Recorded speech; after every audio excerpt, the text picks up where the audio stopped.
Hey, Edward. Hey, Deepti, how are you today? Good. Seems like we are the first ones to reach here. How are you? Uh, Crazy as usual.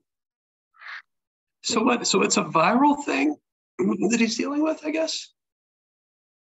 yeah, it's the virus, which is the RS virus that is floating around. Not me, my son actually.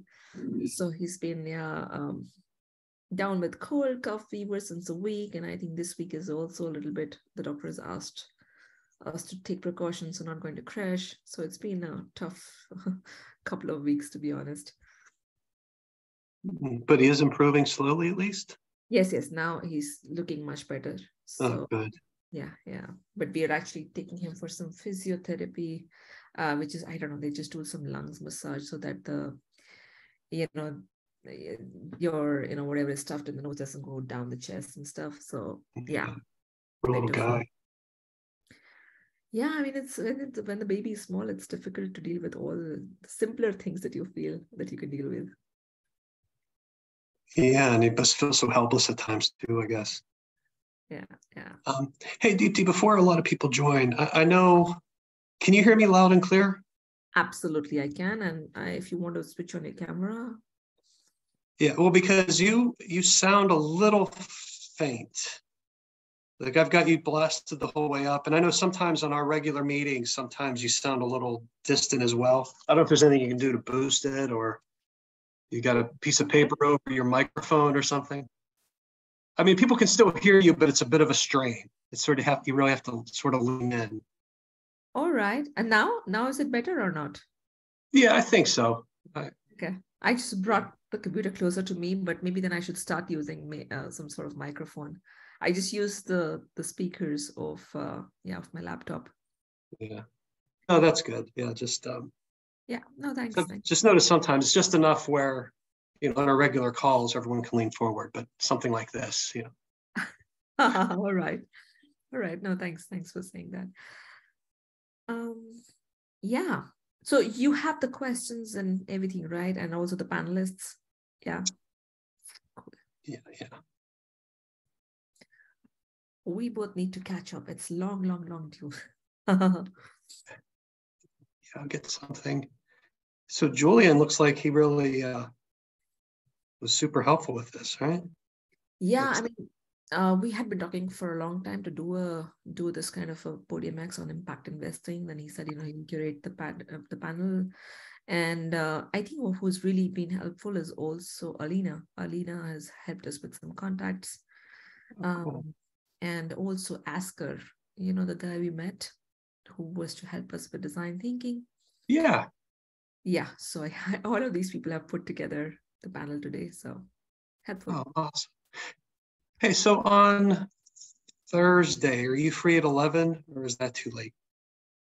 11 my time, your time? Your time. 11 at night, you mean? No, no, morning. Is your day shot these days? How's your schedule? Ooh, I think 11 in the morning on Thursday. But are you in UK? Ah, you are in UK. Yes, of course. Yeah, yeah, let's do that. I think that works really good. Okay, I'll send an invite here in a second. Yep, perfect. It's so great to have you in the same time zone. It helps. Well, close, just 1 hour off.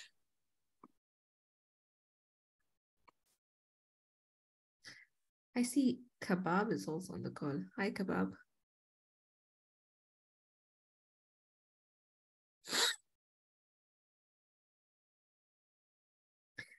At first, when I came to the call, there was nobody here, and I was like, I hope I'm in the right Zoom invite. Well, I saw there were two of them. Did they both have the same information? I didn't check. Neither did I, but the set Stanford Zoom, and that's what we always use, right? Yeah. Hi, everyone. Hey, hi, Kebab. How are you doing? I'm good. How about you? Good, thank you. All good?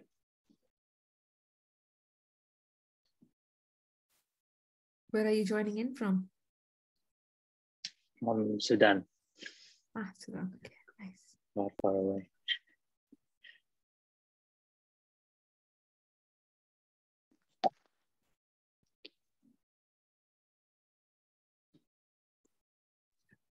Let me check with Purnima because she usually comes quite in time, and I'm wondering if we're at the wrong zone. Mhm.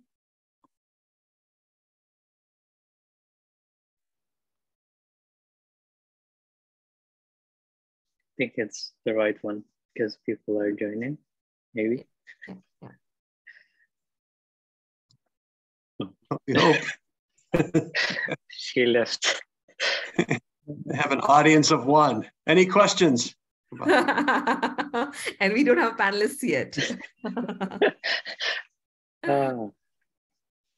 Actually, I joined, we had a meeting with the LISA program, and it was during the holidays. So I'm the only one joining from Sudan. And there were the coaches and me, half an hour, just me. It was good, but I hope it doesn't happen today as well.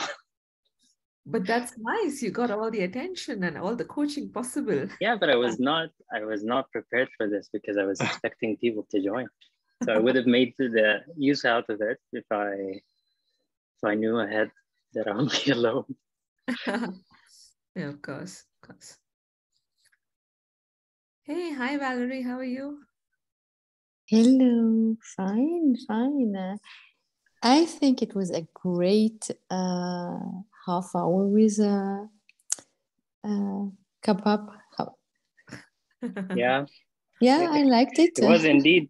It was indeed. I think we even went past the half hour. We went.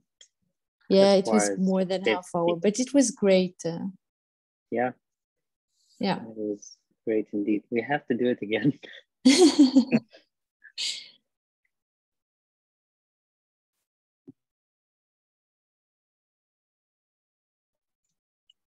Valerie, any issues joining or anything? It's sort of odd that. For today, no, but I think people will join top of the hour.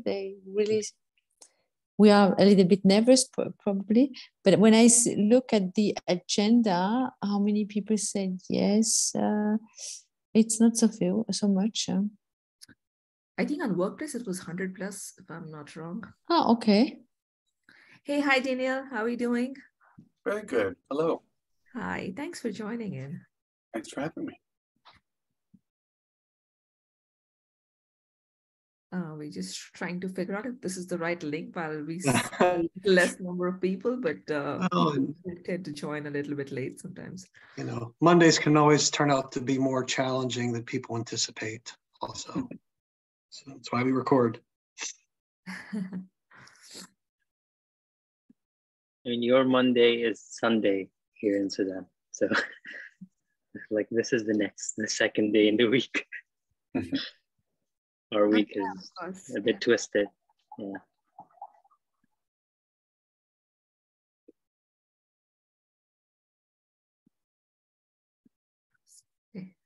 Did you check on Workplace a link that it's Purnima who has posted?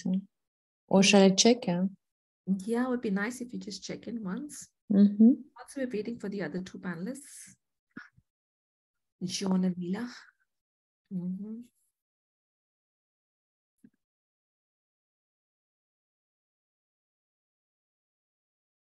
So I'm going to go out of the meeting and just take the link that she posted so we see. Huh?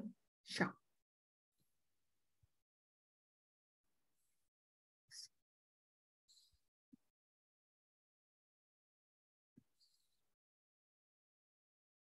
Hi, Mila. Thanks for joining in.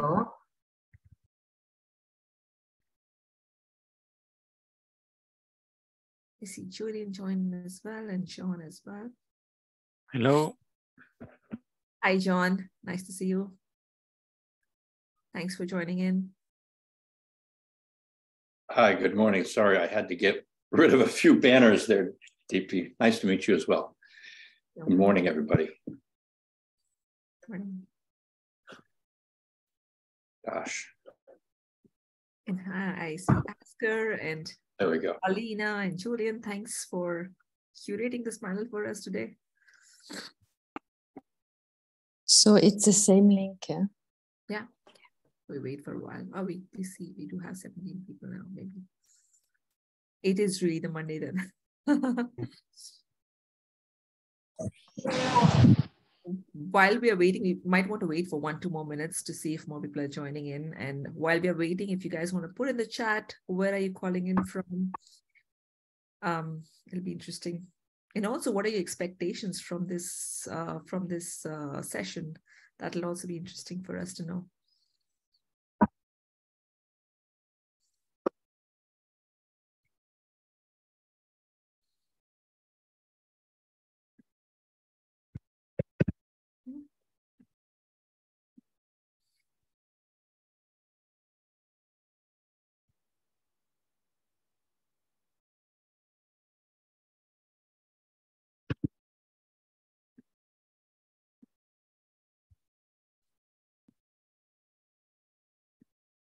All right.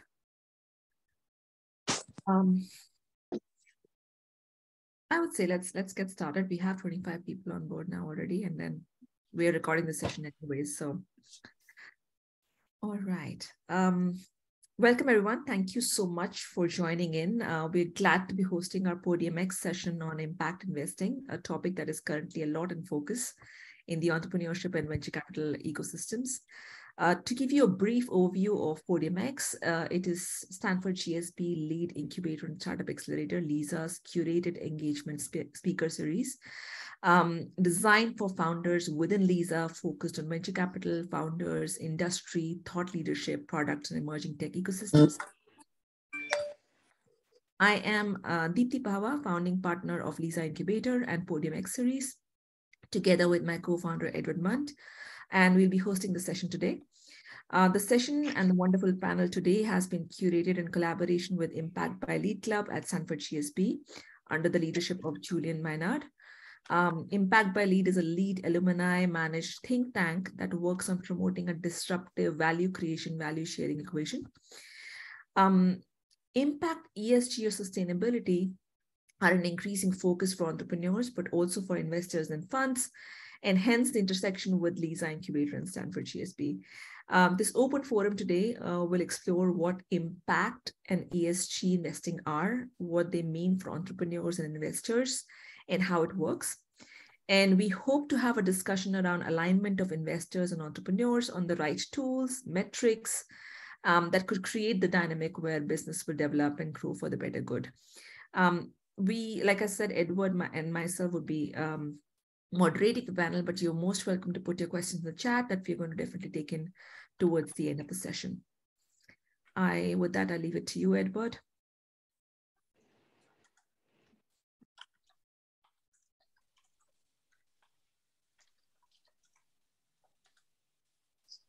Yeah, sure. I don't know, Deepti, what if we start by going around and have our panelists introduce themselves? Let's see, where do we want to start? How about Daniel, you were the first on the call, so why don't you go ahead? Happy to, thank you. And thank you to both of you for the invitation today. This is great. My name is Daniel Waldron. I'm the head of insights at Acumen. Acumen is a non-for-profit organization based in New York, operating in 6 regions around the world: India, Pakistan, East and West Africa, Latin America, and in the United States. Acumen does a number of things. Most relevant to the call today is we invest patient capital, which is philanthropic funds that we raise as donations from individuals, from foundations, from governments, and we invest them as debt or equity in companies that are solving, companies occasionally sort of community organizations as well, I can talk more about that, that are tackling problems of poverty around the world. I'm happy to get much more into what all of that means, but that should do for now. Great, thank you, Daniel. John, are you with us? Yes, I'm here. Good morning. So my name is John Kohler, and I am involved in impact investing and supporting social entrepreneurs around the world through the Miller Center for Social Entrepreneurship at Santa Clara University, down the road from Stanford. I also am a co-founder of Tonic, which is an impact investor syndication network. And I do a fair amount of work for the Yasmin Institute and USAID through various contracts, working with both fund managers around the world, as well as pioneering some investment vehicles in emerging economies that are alternatives to equity. So happy to join all of you today. Look forward to the discussion. It should be fun. And I hope we can fit at least some glimmers of light in the time we have. No, thank you very much. And finally, Mila. Hello everyone. My name is Mila Kyriakou, and I'm an investment manager at Woodside Energy. Woodside Energy, it's a oil and gas company headquartered in Australia, and we mostly invest in climate tech companies. So companies that develop technologies related to carbon management, energy, and energy storage. Thank you, Mila. So with that, in addition to being a co-founder of Lisa, Deepti is also an author. Her new book, Trailblazing Founders, was just recently released. You can find that online. Deepti, if you want to go ahead and ask the first question. Absolutely, and thanks for that introduction.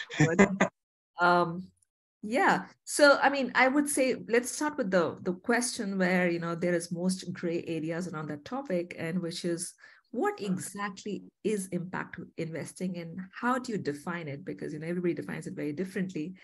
And maybe I will pick on Daniel again to kind of talk about it. I read about your read your white paper Acumen and loved your perspective on patient capital and impatient leaders. Would love if you elaborate on that and talk about impact investing and how you define it.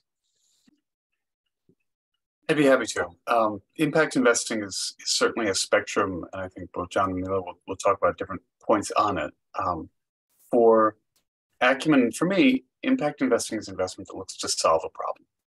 And that is a social problem. It doesn't have to be specific to people in poverty, although that is the perspective that Acumen takes. All of our investments have to affect people who are living under the poverty line that we sort of arbitrarily set at $3.20 a day. But that addresses a social, environmental problem, and invests in companies, organizations, or even projects that look to have a measurable impact on that solution. So you have an intentionality there. This is sort of a framework we borrow from Tideline that they put together in a paper I could share. But there's an intentionality behind the investment. There's a contribution, right? The investment is leading towards a solution to the problem, and you're able to show that through the measurement of whatever outputs and metrics are available to you to show that the solution is making progress against that. Yeah, I love the fact that how you define it as having the intentionality for making an impact. I think that's the most important thing. And of course, measurement goes without saying. Jean, how would you describe that? Well, very similarly, we've worked a lot with Acumen over the years and have co-authored papers and shared content. I think intentionality is the key word there. That's the discriminator. Having said that, clearly there are impact investors who want to achieve a financial floor first. In other words, they have a financial target, and once they meet that threshold, then they move as far as they can to positive environmental or social impact. There are other impact investors who have an impact floor, same kind of threshold, not financial. In this case, the metric that they are measuring is achieved or seems to be achieved with the investments they make or plan to make. And then they move towards a better or greater financial return once they achieve the impact threshold. So I do see that there's two types of impact investors from that perspective. But in both cases, the intentionality of having money and meaning come together and have it be measurable is the key definition. Thank you. Thank you so much, John. And Mila, what would be your perspective on that? Yeah, so for us, for my organization, it's a little bit narrower. So we consider impact investments. For us, it is investment that reduce greenhouse gas emission or fight effects of greenhouse gas emissions, not because we are, it is our mandate, not because we are considering it the most important thing among other impact investments, but because without addressing effects of greenhouse gases, basically all other problems that exist, they are become even more important. Become greenhouse gas emissions and climate change affect other problems in the society. Okay, thank you, Mila. So one of the things, since so much of this really is greenfield, you know, you talk about intentionality and $3 a day is sort of that threshold. How do you normally assess the companies and you know, what sort of, how do you quantify and have metrics for those impact investments? I mean, is it constantly updated and discussed? Do you sort of have a baseline, or you know, is it evolving all the time? Mila, we'll stick with you for that. We'll go back. Again, because our definition of impact investment is narrower, so it is it's easier, but not as easy as it sounds. So we, like, our metrics is basically how much particular technology reduces greenhouse gas emissions. It's easier said than done.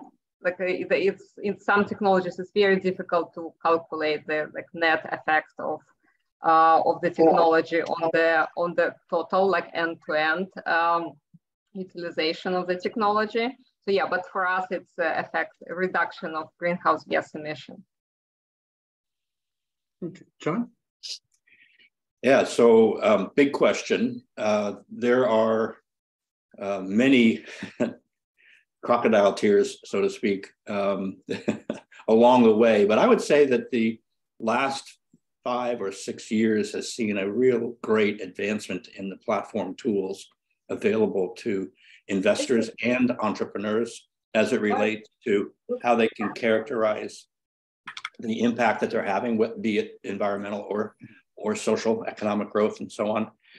When we break down the measurement, though, I think that we are still very much in a development mindset. When I say development, this would be NGOs doing work for USAID or DFID or other grant-making organizations, foundations, and so on, to try to have a programmatic response to poverty in the world or an advancement in the world.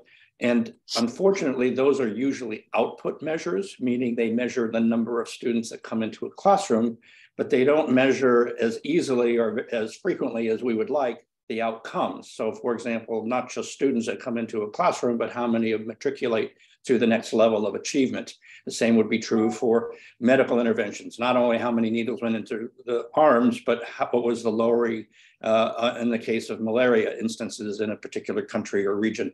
So we really need to be careful that we look at outcomes and measure outcomes. And then the last thing I would say for entrepreneurs is we try to encourage entrepreneurs to identify this SP, this would be the Social Progress Index, but we'd like to see the Sustainable Development Goal sub-indices, not just the 17 color blocks, but what's beneath those color blocks. There's a great site, which is sdgtracker.org, that allows people to dive into that. There's also IRIS Plus, which allows building of a framework for the impact. So tie those measurements as specifically as you can to KPIs that you're measuring for your company's activity anyway. And I think that's the best way to have an authentic, measurable, verifiable set of impact measures. Thank you. And finally, Daniel, and I probably skipped one. Maybe if you could also describe a little bit more of the SDG framework as well, please. That might be a better one for John. I mean, I'm happy to get into that, but that is less Acumen's focused than some impact investors, although we do certainly track against some of those targets and sub-targets. But at Acumen, the core piece that we do in terms of measuring impact and what we look at before we make an investment is a methodology called lean data that grew out of Acumen and has since been spun off into an independent company called 60 Decibels, of which Acumen is just a partial shareholder. Incredible company, but I'm somewhat biased. And what lean data is a survey of generally 200 to 300 customers or suppliers, right? If If it's a company that's buying coffee from smallholder farmers, then they're suppliers to this company selling small solar home systems to the customers. And it's a 20 to 30 minute phone interview. Includes a number of questions. Among those are the 10 questions that lead us to the Progress Out of Poverty Index for each country. So it gives us a probability of somebody being below a certain threshold of income based on the answers to those 10 questions. You can look them all up online. I'm sure most of you are familiar with them. We look to see what the company's NPS is. We look to see qualitative variables. Do customers believe their quality of life has improved? Was this service or product additional? Was it something they already had, or was this their first time accessing it? Did they have challenges with the product or service, and were they resolved? And so by getting the output of that from what is still a relatively small N size, but it's enough for us to be somewhat confident that the company is delivering a valued product, that they're addressing concerns user has, that they're treating people with respect. And once you have those, we can feel safe for making an investment. And then we go on, I think, to track more of the variables that John has already talked about, depending on what the sector is. If it's energy access, it's sort of SDG 7 and the sub-targets there. If it's agriculture, it's a completely different set. And then we sort of benchmark all those lean data against different sectors and companies in those sectors. But I'm happy to elaborate more on that, but it's very much the voice of the customer perspective that we take. Thank you, Daniel, John, and Mila. And what I like about what you're saying, Daniel, is really that having that impact is not just about certain SDG goals that we often think about or talk about, but is also really having that wider impact in that perspective. Coming back to you, John, it's really amazing to talk about all these impact investments and the quality, the metrics that we are actually talking about that one should follow or measure against in terms of KPIs as you talk about. I think what founders often are missing is really some stories of impact investments that people like yourselves might have made until now, and what benefits and outputs you saw out of them. So give them some real stories about what exactly was an impact investment you made, and why did you attribute that as an impact investment, for instance? Okay, a story. All right, so I do make impact investments through an operating company that I run. And one that I like was Promethean Power. This was a company in India that actually started at MIT. It was refrigeration achieved through photovoltaic input, almost an instant refrigeration, primarily aimed at dairy products, in this case, milk. And the outcome, not the output, but the outcome of the device that they installed in villages in India was that it expanded the useful agricultural area for dairy farming in India because it allowed the dairy farmers to be able to bring their milk products to a chilling station very quickly and not have it spoiled before they finally made it to the final market. And so when you think about the secondary or tertiary impacts of that, it's not just the farmer making more income, it's suddenly the land that the poorest people are trying to work because it's the furthest from the markets or the central business district now becomes more valuable. And so there's these secondary or tertiary impacts. And so why I liked that one, I got a successful investment out of it. They were purchased by a regional dairy company in India because of this innovation. But the reason I liked it was because it was more than just putting a little extra, income in a poor farmer's or smallholder farmer's pocket. It had this secondary or tertiary series of impacts as well. By the way, they struggled mightily to make it work. Yeah, I was actually going to talk about that as well, because sometimes some of these concepts that have a major impact, tertiary and secondary ones, may not actually turn into profitable businesses, but we'll come to that question later on for sure. Mila, do you have any such stories from the climate tech investments? Yeah, so we invest in climate change is a global, difficult to solve problem. So while there are so many investments happening right now, especially in the last 2 years in climate tech, like last year, $100 billion was invested in climate tech. This year it's slightly less, but in the same magnitude. So we are still behind our climate goals, right? So it is hard problem to try to resolve. So that's why there are not like incremental technologies that will solve this problem. So we are really after, and we are looking for technologies that will decarbonize, hard to decarbonize technology, like energy sector, like industry, transportation. So it is more difficult for us to have immediate success stories because we're investing for the future. The technologies we're investing right now probably will become commercial in 5-10 years. So that's why it's more difficult to find success story for our type of investment. However, we are very optimistic that we will have the success stories very soon. I absolutely understand, Mila. It's here. It's really the long-term impact that we're talking about, and that's still yet to be seen, right? Daniel, do you have any stories to share here? John has chosen one close to my heart. Promethean is also an Acumen investee, and I was working on a blog about them this morning, actually. Wow, fantastic. I'll talk about Azahar Coffee Company, which is based out of Colombia and is a sustainable coffee buying company. They work with cooperatives and different farmers associations. If you look in Colombia, the last evidence we had was that 53% of farmers do not earn enough from selling coffee just to cover the costs of growing coffee, right? They are stuck, they are price takers in a commodity chain that they do not control. And many of them are operating well below the poverty line. And so Azahar, on one hand, is a sort of bean to cup coffee company. They have retail outlets throughout Colombia. They pay quite a good price for the coffee they buy. They work with different cooperatives, as I've said. What excites me about Azahar is that they are looking to fundamentally change the system of how that value chain works. And they, in 2019, put out a draft Sustainable Coffee Buyer's Guide, which is a really simple mathematical formula at the end of it to just add up a farmer's costs and figure out what you need to pay them if you want them to be in poverty, if you want them to earn the minimum wage, or if you actually want them to prosper. And you, the coffee buyer, get to decide that. You can see their costs and you can make that decision. And we are working with them to create a framework through which that kind of, I'll call it accreditation, although it will not be anything quite so formal, can become more widespread in the industry. And there's huge interest in that. And it's that intentionality of wanting to have an impact and wanting the person.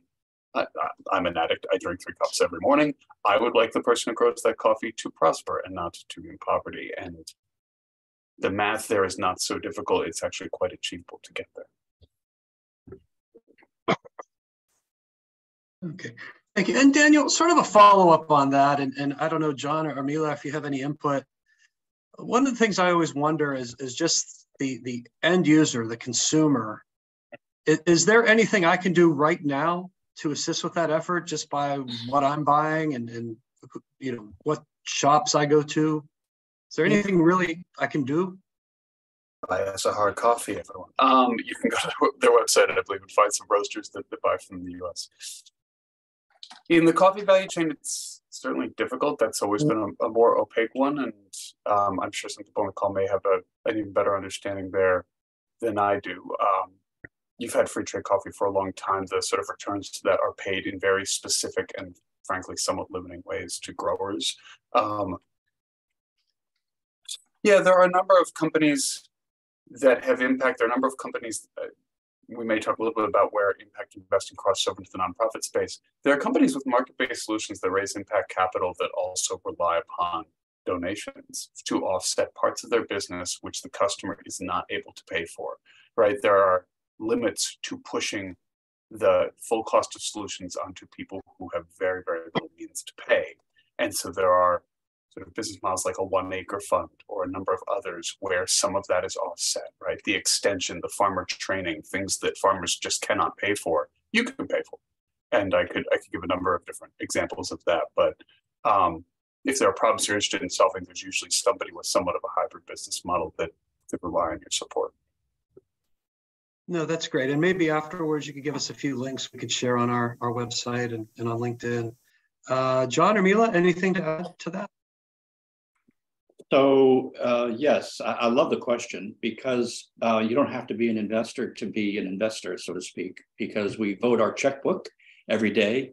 I often joke that Whole Foods isn't called whole paycheck for no reason. It has been expensive, although I think the price has come down since Amazon bought them. But the point being is that people do vote their checkbook every day, and raising awareness is good. There are organizations, Fair Trade is one. There are lots of different seals, marine stewardship, forest stewardship. And there's a site called iSeal, ISEAL. All these different certification groups tend to aggregate. I think they do a reasonable job of aggregating some of the different logos you might see on packaging.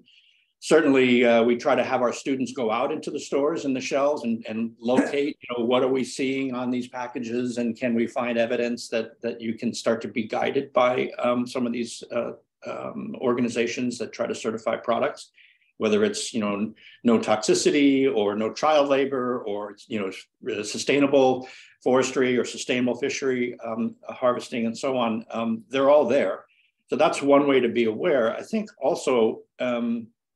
There is this value chain. You can go direct to consumer. There's a lot of, we can talk about value chain later, but there's a lot of direct to consumer products now hitting the market through social media platforms. So for example, in coffee, there's a company down in Nicaragua called Vega Coffee. It was started by my attorney over at Wilson Sonsini, and his wife decided to go into Nicaragua and set up shop there. And, they are direct to consumer. It's the same with some chocolatiers, direct to consumer. And so I think that you can start to, whatever your vice is, coffee or chocolate or something else, you can begin to source directly from entrepreneurs that are operating in frontier economies. So pretty fun. Thank you, John. Mila, anything to add? Sort of an ad hoc question. Yes, of course. Yes. Becoming vegetarian.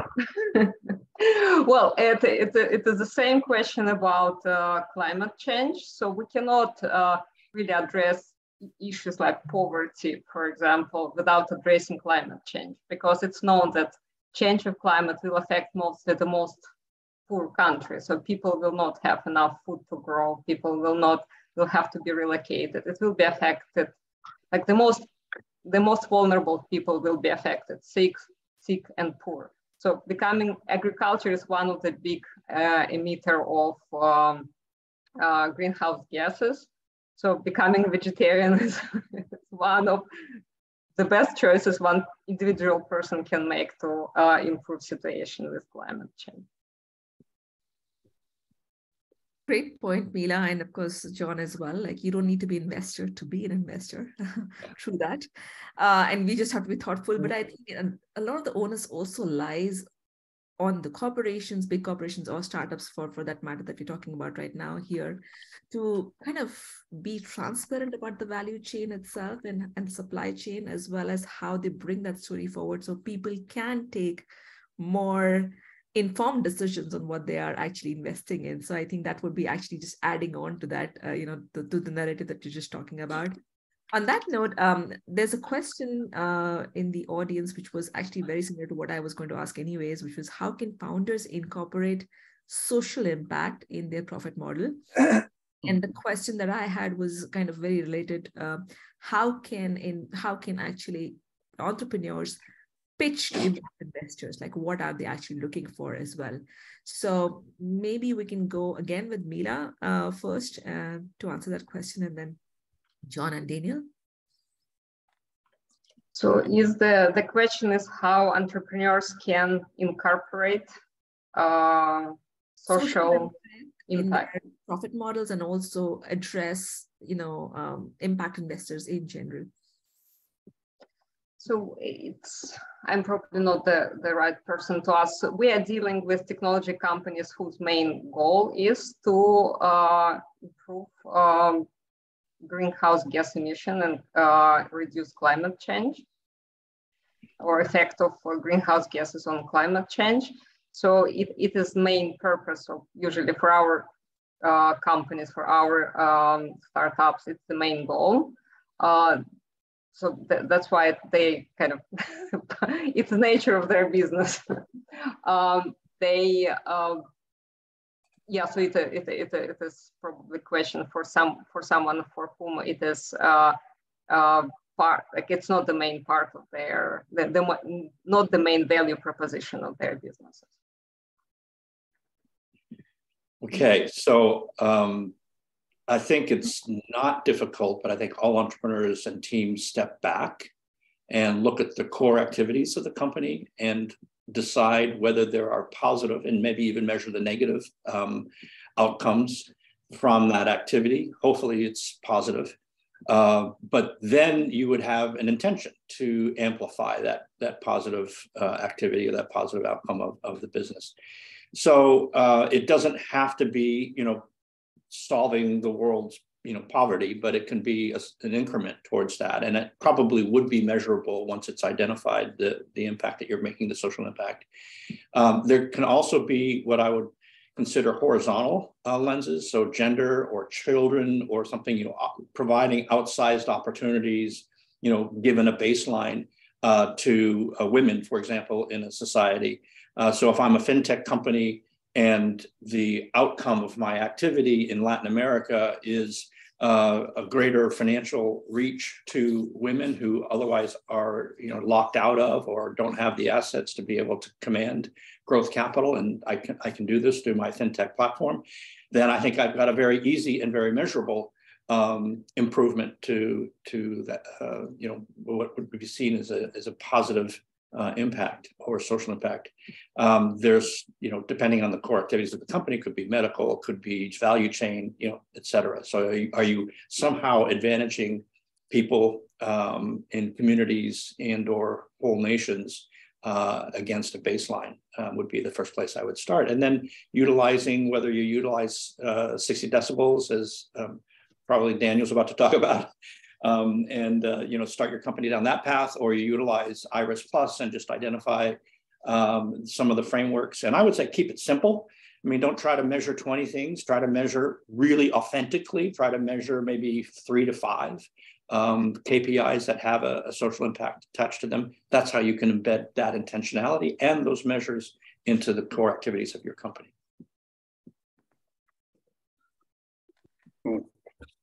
I've covered a lot of what I would have said. Similar to Mila, I think Acumen, we generally start with companies who impact is at the core, right? Like these are usually social entrepreneurs who wanted to solve a problem, who wanted to solve poverty, as John said. That being said, the do no harm gets a bad rap these days, sometimes under the sort of framework of ESG, and yet it's crucial, right? And then minimizing, if not eliminating, the sort of negative environmental and labor and social impacts of your business should be the first step. And then internalizing the kind of negative externalities of your business, which always just sounds more complicated than it is, but the cost of the emissions that you are putting out into the world, the percentage of Walmart employees, for example, that are on food stamps, that's a very nice free ride that Walmart gets from the US government. And you as an entrepreneur, I would hope, would internalize that and look to pay a living wage, right? Bottoms up, figuring out what your employees need to prosper, to sort of call back to the Azar example. All of that, I think, is absolutely crucial. And then, John's point about the sort of horizontal lenses, I think, can be really important. We also see that with forcibly displaced people, with refugees. And that's been a really powerful impact story for a number of our investees. Can I amplify that just for a moment with a story? Okay, good. So to Daniel's point about identifying any negative externalities to the core activities of a company, it was a fun person that I met along the way of impact support. It was deep in experience of how do you achieve programmatic impact. Now the executive director, she became the executive director of a very large foundation in Europe.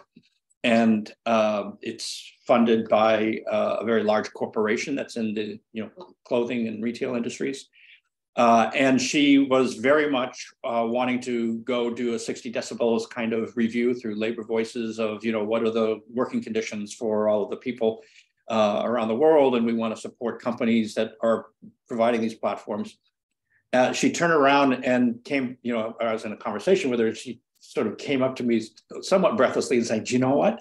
We discovered we can't say a thing for the time being, because when we go examine our own sourcing chain, our own supply chain, we have a lot of trouble within the people that we essentially hire to make the fabric and clothing, et cetera, the dyes that we use, and their own labor practices." And, anyway, so she had to clean her house up first before she could get on the podium and really talk to people about how to do it better. So I think that self-effacing analysis inside any company is really an important first step. Thank you, John. Yeah, and that's some great advice to our founders who may be considering highlighting their impact as they search for investment. I guess related to that, Asker sort of touched upon something that I wanted to ask with my next question is, as we all know, this is a very prominent, for investors is really looking to make that impact with any fund or any sort of investments you're making, fundraising, everything else. And as a founder,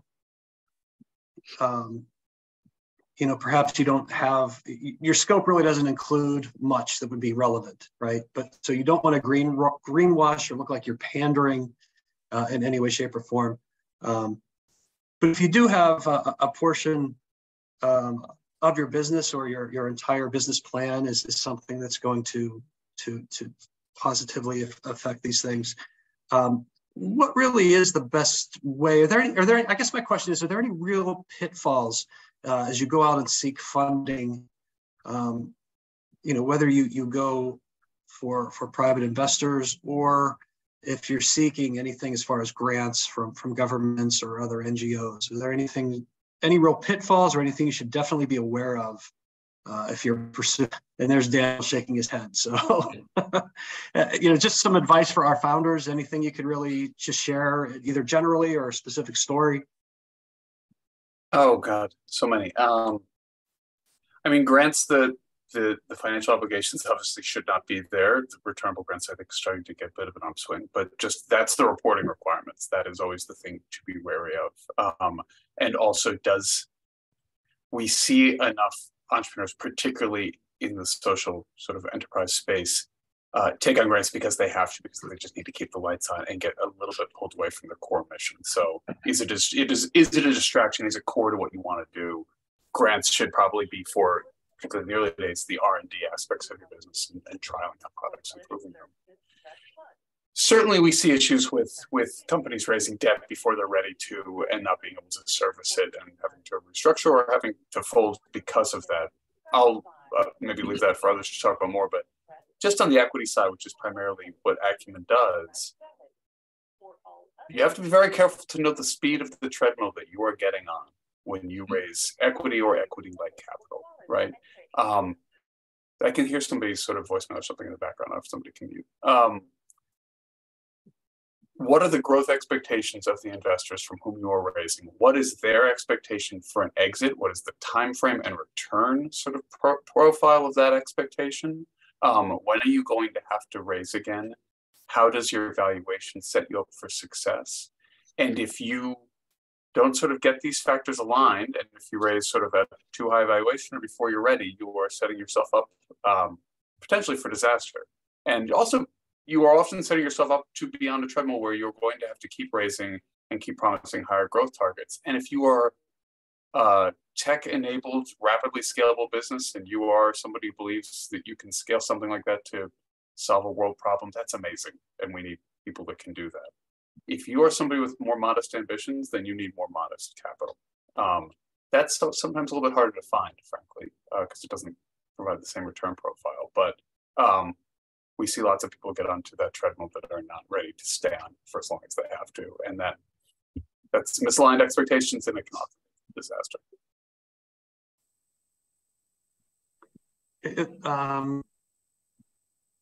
John, do you want to go next? I guess I'm also looking, are there any pitfalls where a grant looks great and hey, this looks very helpful, but you've got buyer's remorse. After you allow someone an in to hopefully assist you. Okay, so I don't know about buyer's remorse. I think most entrepreneurs would say, great, I have a grant. Now the question is, how hard will it be to fulfill the obligations that are attached with it? I always try to coach. So first of all, I want to talk a little bit about blended capital, but let me set that aside and say, first of all, I like to coach entrepreneurs to make sure that within the scope of whatever capital they've been able to attract, that could be grants, program-related investments, soft loans, impact investments that are concessionary in terms of, or equity investments, or whatever they've been able to attract. Make sure that you're building your company and organization to be able to be attractive to the next stage of capital. So, Acumen does a great job talking about blueprint to scale. There are stages that each of the entrepreneurs on this call are going to be in. Some are more advanced than others, but where you need to go next has to be fulfilled and put in place with the assets or the cash that you currently have. So while you might be fulfilling a grant and grant obligations, start putting in place the kinds of accounting standards, management team, revenue, not just contributed income, but now you're looking at earned income, and is it growing faster than your expenses, et cetera. So how can you characterize your company to be attractive to something beyond just grant makers? The other thing I would say is grants are time bound. So, what you really want to get to is self-funded growth. And that can only happen with earned income as opposed to contributed income for the most part. Now, there are a lot of nonprofits that stay nonprofits, but then, as Daniel was talking about, you're on a treadmill to always be to be raising capital. There are an increase in blended capital structures. This is where coterminous to the investment, you see grant capital in one layer or soft loans in another layer, and maybe risk-averse equity or debt in a third layer.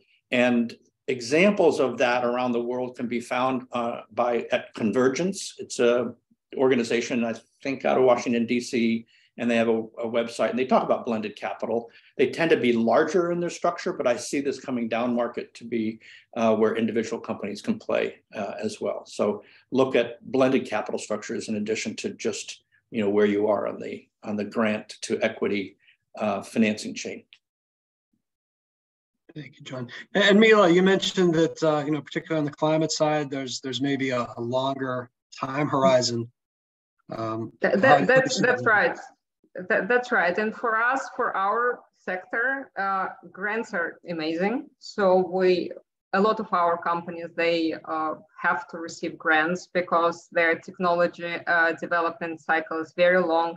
They usually require more capital to develop their technology to commercialization. So grants are amazing for them.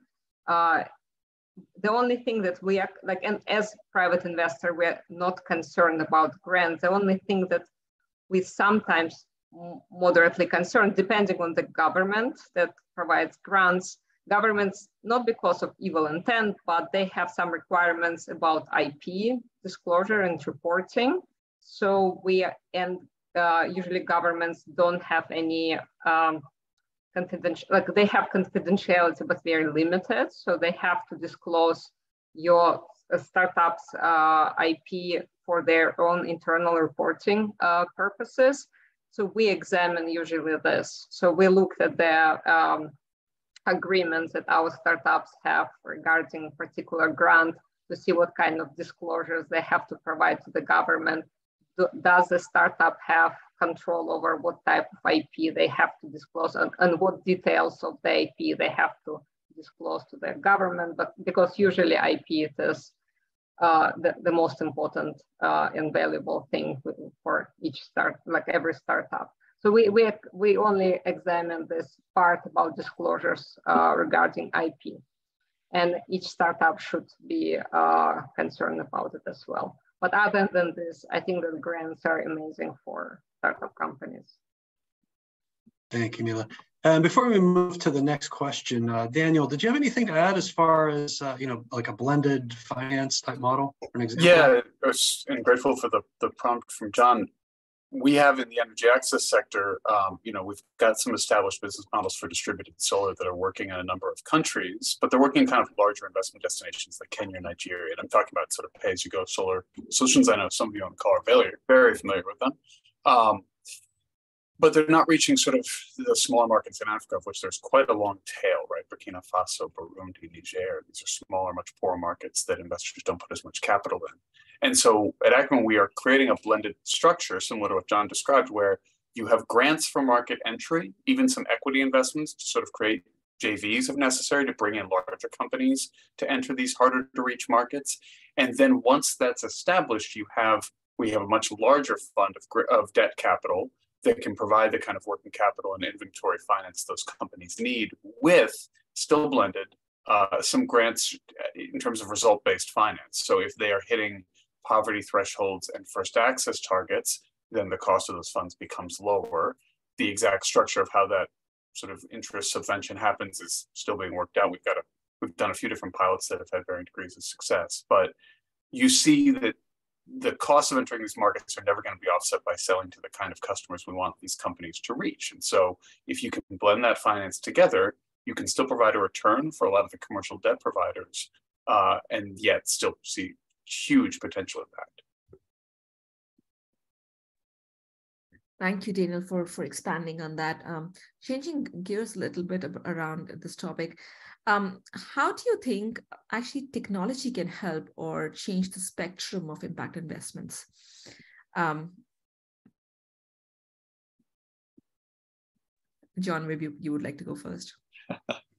Well, coming out of technology, I'm a big fan. I think it is transformative. I mean, all you need to do is to look at the way that technology platforms have allowed, whole nations and peoples to leapfrog, whether it's healthcare and telemedicine or financial wallets on your phone and so on, through M-Pesa and other organizations. I think it has a big role.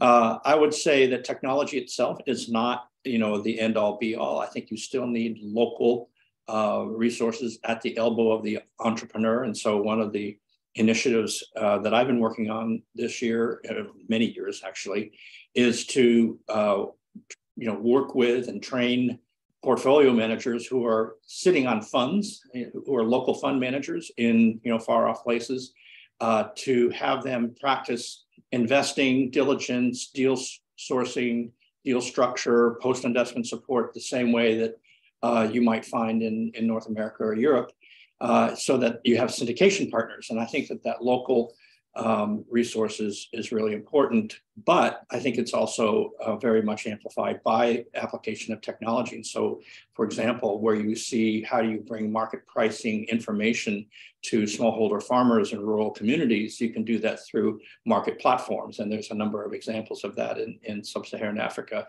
I think the same thing is true for market pricing in import-export markets, and there are actors that are involved in that. I talked about telemedicine, I talked about fintech or financial inclusion, and in coupling some of these, we look at value chains, and we haven't gone there yet, but maybe a little later in this conversation. But if you look at value chains, you're starting to see not only platforms and on the ground capacity development, but you see fintech, or in this case, access to short-term loans to help the smallholder farmer make it through that dry period before the harvest is in and they actually can pay back all their debts. They do need some financial help so that they don't sell their crops too early or harvest them too early and get suboptimal returns. So I think that a lot of these are coupled together, and these tech platforms do really help move the needle forward. Thanks, John. And you're talking more about the amplification of impact using the technology. One of the main areas that we also talk about, again, you guys have been talking about, is measurement of impact. Maybe, Daniel, you can give a little bit of insight into how technology can actually help in making the measurements even more receptive and also, quantitative in the way, it should be, it brings into focus what really we are kind of impacting upon. Would be great. Yeah, I really guess Jamila's perspective on this as well. the one example that just jumps to mind is when it comes to the voluntary carbon markets, right? And so we have established methodologies. We know how they work. We know it takes a while to get certified for them, and then to place those credits. Verification is a challenge. You increasingly have a number of companies, particularly in the solar space, but in other spaces as well, that are selling IoT-enabled devices, where if we know what the offset is, now we can actually be tracking real time or close enough to it as to not matter the usage of those devices. And so the credits become much higher quality because we know that we can see that they're being used day on day, that they're actually mitigating emissions. And so, you have different companies. Carbon Clear is certainly one I'm familiar with that has created its own marketplace for those credits, is using that technology to verify their usage, and is seeing much higher prices per ton of carbon mitigated than you see on a Vera or Gold standard. And I think, that's really powerful. On the other hand, the other main thing for us is how can we use it to get easier access to the customer and to understand their lives better, whether that's through SMS, through more app-based communication forms, understanding their cash flows. Once we can do that, we can know more about the impact we're having. Unfortunately, to kind of John's point, when we're talking about people in poverty, it is an offline sort of market we are working in many cases. And so the more clarity we can get, the better we can know what our impact is and how to create more of it. Great, thank you, Daniel. And one of the things that I've been actually personally working on a project which is based on health in LMICs, where you can actually create a global research map of where is what happening and a kind of create that engagement through experience sharing of best use cases around the world. I think that's something which also technology enables, right? Mila, what is your take on climate change and technology in impact investing? So I actually would like to, I'm listening more than actually I guess I can contribute to this, because with our investment decisions, we are pretty much old-fashioned. So we go through old-fashioned due diligence, we do feasibility studies, we do like pilot technologies. We are very old-fashioned in this way. The technology which helps us the only technology probably that helps us to make our investment decisions is like intelligence we will get from Bloomberg, New Energy Finance, or PitchBook. So that it is probably not very technologically advanced investment process that we are going through. So I'm listening more than I can contribute to the conversation. Sure, definitely. Thank you, Mila. And I think there's a question from the audience, which is for you, from Margaret. She's asking you, climate change will have an impact on food supplies, including agriculture. How will it help poverty?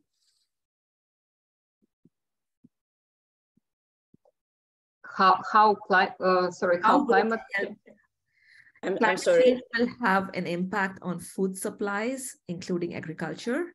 I asked the question during the discussion. Sorry, I'll just need to explain. I asked the question a while ago while she was talking about going big vegetarian.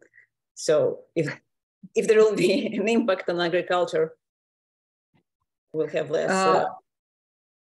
Well, so the question is how agriculture contribute to climate change, or what we do to help.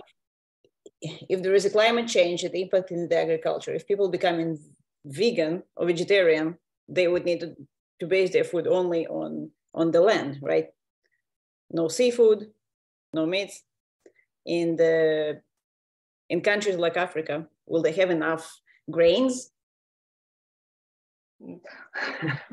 Yeah, so it's maybe it's probably not going to kind of solve all the problems, but like technologies we are working or investing right now actively, they are carbon management technology that utilize methane or from like landfill gases or CO2 from industrial emissions, and convert it using biological process microbes into proteins.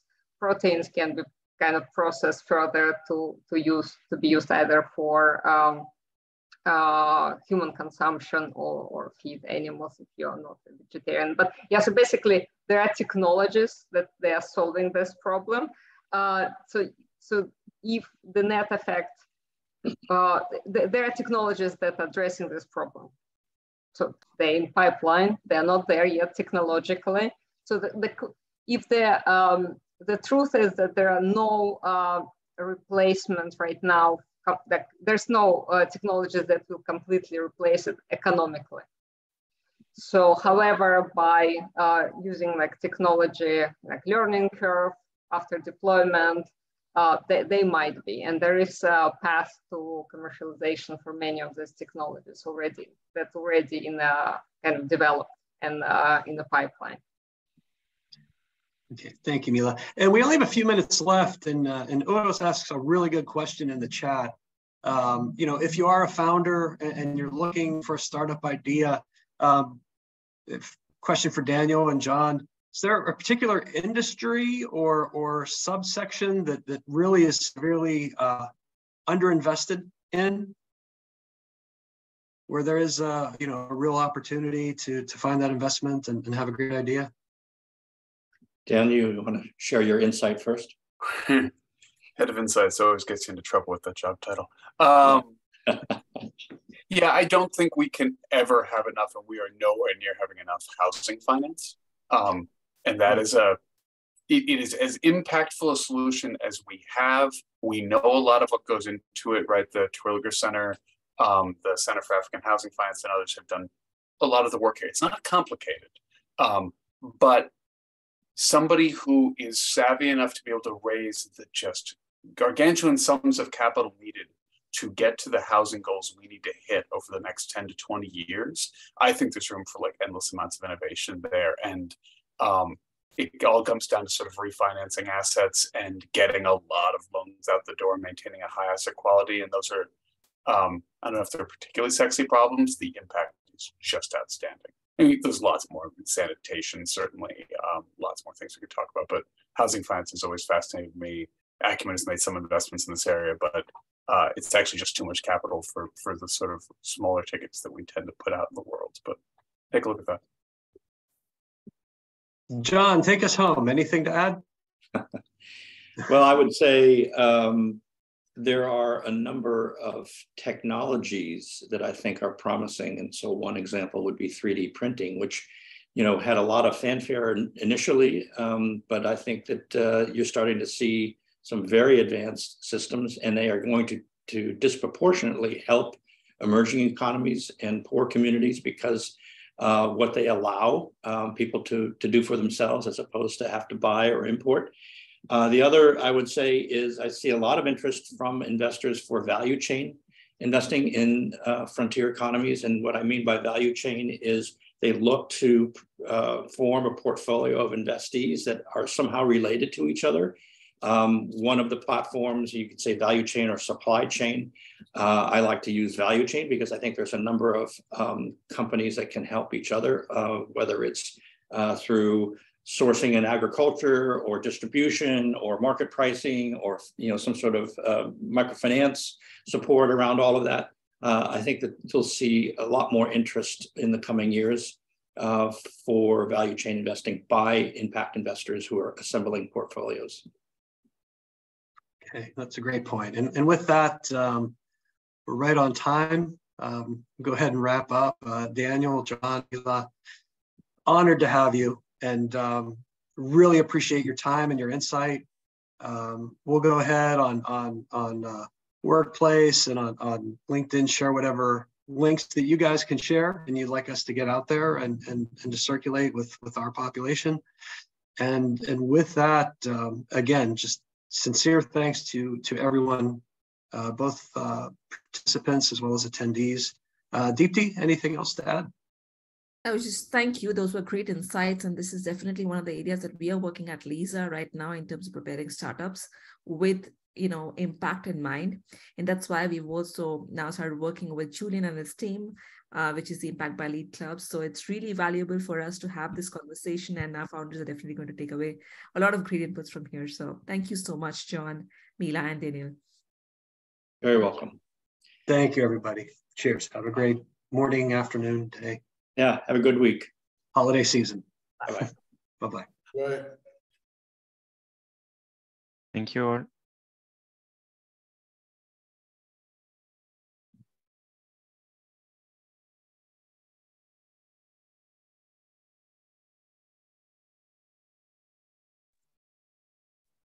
Edward, I gotta run. I'll speak to you. Yeah, me too. I just want to yell at Saccio. Man, you're an extra time. Go watch the match. Absolutely. Oh, bye. Bye, guys.